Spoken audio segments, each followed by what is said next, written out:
Hello दोस्तों, आप तो ऑलरेडी जानते ही हैं कि दुनिया भर में हर एक देश की अपनी अपनी एक खुफिया एजेंसी होती है। जैसे भारत की है रॉ, और अगर अमेरिका की बात करें CIA, पाकिस्तान की ISI, और ब्रिटेन की है M16, रशिया की KBG, और इसी तरह एक है मोसाद जो कि इजराइल की खुफिया एजेंसी है, बहुत ही ज़्यादा स्ट्रॉन्ग है। इसके बारे में हम आज डिस्कस करने जा रहे हैं कि इन्होंने 1600 किलोमीटर दूर बैठ के गोली चलाई और अपने दुश्मन को मार गिराया, और उसके बावजूद भी पूरी दुनिया में पता नहीं चल पाया कि ये गोली किसने चलाई।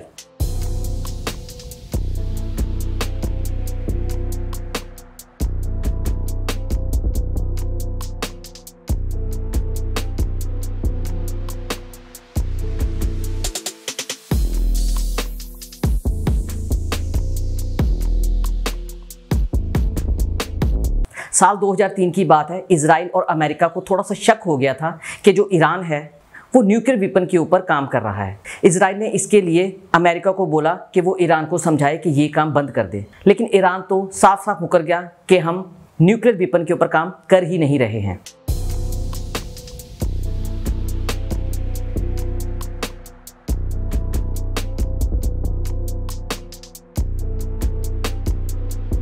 लेकिन उसके बावजूद भी 2003 से लेकर 2014 के बीच बहुत सारी टेस्टिंग ईरान ने करी। इसकी बार बार इंफॉर्मेशन इजराइल ने अमेरिका को दी कि प्लीज इनको बंद करवाएं। अब आप सोच रहे होंगे कि इजराइल ऐसे क्यों कर रहा था।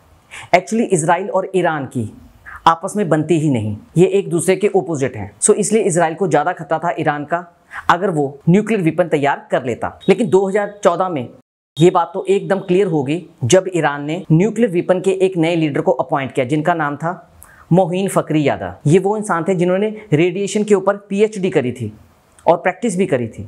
अब तो इजराइल को पूरा क्लियर हो चुका था कि जो ईरान है वो न्यूक्लियर वेपन के ऊपर काम कर रहा है, इसलिए उन्होंने थोड़ा सा और प्रेशर डाला अमेरिका को। डोनाल्ड ट्रंप ने बहुत ही क्लियर शब्दों में ईरान को बोला कि तुम हट जाओ, अदरवाइज हम आपके अगेंस्ट युद्ध छेड़ देंगे। और युद्ध छेड़ने के लिए इजराइल भी अमेरिका की पूरी सपोर्ट करता, लेकिन ईरान फिर मुकर गया, नहीं हम तो कुछ कर ही नहीं रहे हैं। करते करते 2019 आ गया। 2019 में जब अमेरिका में इलेक्शन होने वाले थे तो जो बाइडेन ने बोला कि अगर मैं अमेरिका का प्रेसिडेंट बन जाता हूं तो मैं ईरान के ऊपर जितने भी सैंक्शन लगे हुए हैं सारे बंद कर दूंगा। इवन ईरान अपने न्यूक्लियर वेपन के ऊपर काम भी कर सकता है। ये तो सबसे बड़ी दिक्कत होगी इजराइल के लिए। अब तो इजराइल को कुछ ना कुछ करना ही था। तो इजराइल की सरकार ने ये काम दिया मोसाद को और बोला जहाँ तो उनका जो भी प्रोजेक्ट चल रहा है न्यूक्लियर वेपन के ऊपर उसको डिस्ट्रॉय कर दो, और जहाँ उनके लीडर मोहीन फखरीजादा को मार दो। तो मोसाद ने सोच लिया कि मोहीन फखरीजादा को हम मार देंगे।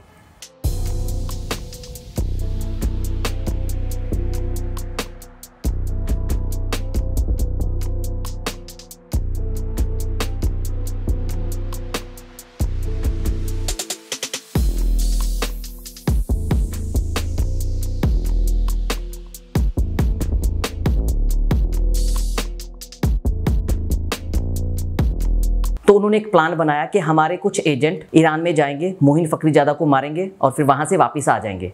लेकिन इसमें बहुत ज़्यादा रिस्क था क्योंकि मोहीन फखरीजादा के आसपास बहुत ही ज़्यादा सिक्योरिटी थी। अब इतनी सिक्योरिटी में अगर वो मोहीन फखरीजादा को शूट कर देते तो उनके जो सिक्योरिटी गार्ड थे वो इजराइल के मोसाद के एजेंट को पकड़ लेते और उनको वहाँ पर फांसी दे देते। लेकिन मोसाद ऐसा नहीं चाहता था। फिर उन्होंने एक दूसरा प्लान बनाया। उन्होंने सोचा कि हम इनको शूट करेंगे, लेकिन इस तरीके से शूट करेंगे पूरी दुनिया को नहीं पता चलेगा। सबसे पहले उन्होंने ब्राज़ील से एक ऑटोमेटिक गन मंगवाई। ये ऑटोमेटिक गन इतनी ज़बरदस्त है, इसके बीच में कैमरा लगा हुआ है, AI टेक्नोलॉजी के कंप्लीट बेस्ड है। AI मतलब आर्टिफिशियल इंटेलिजेंस। ये गन क्या करती है, जिस इंसान को शूट करना होता है अपने कैमरे से उसको स्कैन करती है। अगर वो इंसान स्कैन हो जाए तो उसको उसी वक्त शूट कर देती है, और इसका निशाना इतना ज़्यादा सटीक है कि उसी इंसान को शूट करती है और उसके आसपास जितने भी लोग बैठे हैं किसी को शूट नहीं करती।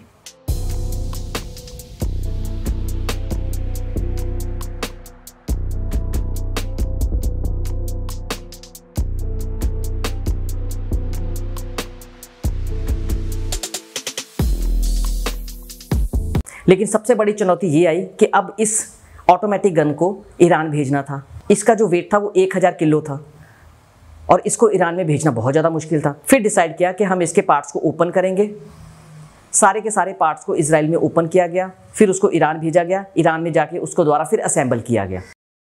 इस काम को करने के लिए 6 से लेकर 8 महीने का समय लग गया। मोसाद के एजेंट ने इन 6 और 8 महीनों में कुछ और एजेंट को हायर किया ईरान में जाके, जो कि पूरी रेकी कर रहे थे मोहिन फखरेजादा की कि वो डेली रूटीन टास्क में क्या कर रहा है। फिर इन्होंने उसके बाद एक वहाँ से गाड़ी परचेज करी, जिस गाड़ी के ऊपर इन्होंने ऑटोमेटिक गन जो ब्राज़ील से मंगवाई हुई थी उसको फिक्स किया।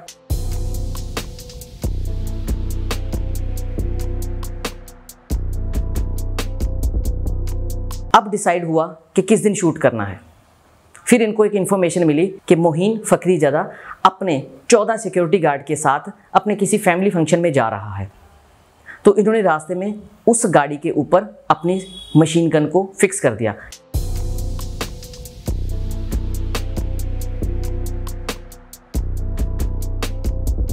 लेकिन अब बहुत बड़ी दिक्कत एक और आ गई। जिस गाड़ी के ऊपर इन्होंने मशीन गन लगाई हुई थी, जब मशीन गन पहली गोली शूट करती, उसके बाद वो गाड़ी वाइब्रेट करती थी। वाइब्रेट करने से उसका जो सेकंड निशाना था वो चूक सकता था। लेकिन मोसाद का एक रूल रहा है, वो पूरी कोशिश करते हैं कि उसी इंसान को मारा जाए जिस इंसान को वो मारना चाहते हैं, उसके आसपास किसी और को नहीं मारा जाए, मतलब दोषी को ही मारा जाए। और इसके साथ एक प्रॉब्लम और थी कि ये जो मशीन गन थी वो सैटेलाइट के साथ कनेक्ट थी। सैटेलाइट इजराइल के मोसाद के ऑफिस में कनेक्ट था, लेकिन जैसे ही मोसाद के ऑफिस से क्लिक किया जाता कंप्यूटर के थ्रू गोली को शूट करने के लिए, तो वो मैसेज पहले सैटेलाइट पे जाता, सैटेलाइट के बाद ऑटोमेटिक मशीन के पास जाता। तो इसमें तकरीबन जो समय था वो 1.67 सेकंड का लग रहा था। ये एक ज़्यादा समय है, लेकिन इसकी भी उन्होंने अच्छी से प्रैक्टिस करी और प्रैक्टिस करने के बाद उन्होंने अंजाम देने के लिए सोच लिया। अब गाड़ी वहां पे फिक्स कर दी जहां से मोहिन फखरीजादा ने निकल कर अपनी फैमिली फंक्शन में जाना था। मोसाद के एजेंट ईरान को छोड़ के इजराइल में आ चुके थे, लेकिन जो भी एजेंट ईरान में बैठे थे वो मोहिन फखरीजादा को देख रहे थे कि वो कब अपने घर को छोड़ेगा और फैमिली फंक्शन में जाएगा। जैसे ही मोहिन फखरीजादा अपने घर से निकला फैमिली फंक्शन के लिए, उन्होंने मोसाद के एजेंट को इन्फॉर्म कर दिया।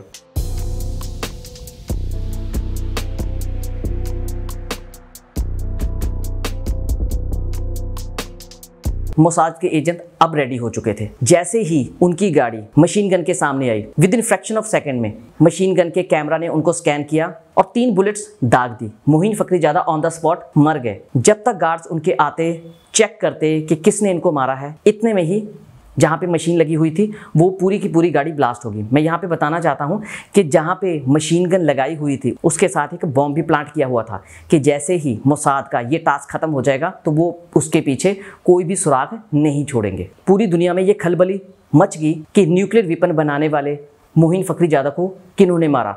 सबका निशाना तो मोसाद ही था, लेकिन अभी कुछ क्लियर नहीं हुआ था। लेकिन इजराइल की एक न्यूज़पेपर ने ये न्यूज़ छाप दी और ये डिक्लेयर कर दिया कि मोसाद ने ही इनको मारा है। आपको ये वीडियो कैसी लगी कमेंट करके आप ज़रूर बताएं।